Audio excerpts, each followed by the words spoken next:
The Missouri House of Representatives voted to strip state funding for all public libraries for challenging a law that would ban certain library materials with explicit images. KOAM's Jalen Banks joins us live in the studio now with more. Well, thank you, Dow. I was able to catch up with Joplin's Public Library Director, and she shares the outlook for the library moving forward. On March 28th, the Missouri House of Representatives voted to cut nearly $4.5 million from the budget for public libraries. The loss of funding may very well impact Joplin's Public Library.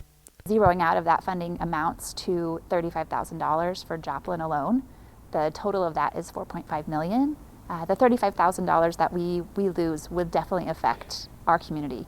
The funding as of today goes towards new books, videos, copying, and internet hotspots. But if the funding is lost, those resources, among other things, hang in the balance.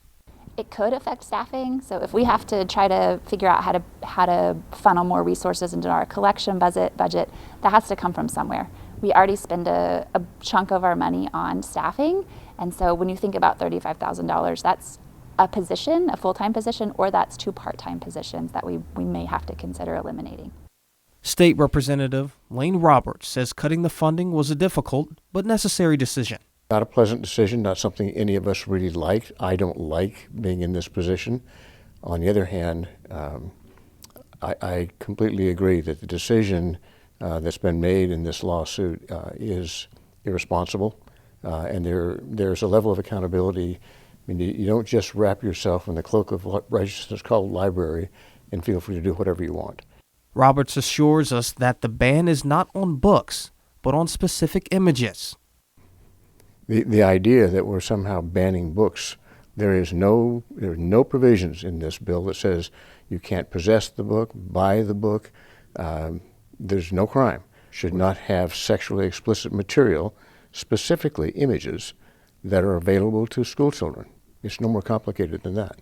The budget proposal now moves to the Senate, and that will decide its fate. But budget planning for libraries is coming sooner than later.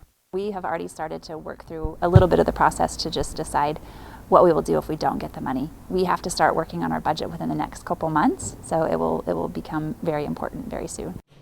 Gockley also shares that there are 170 people on their hotspot hold list. So by losing the funding, those individuals could lose internet access. Reporting live in studio, Jalen Banks, KOAM News.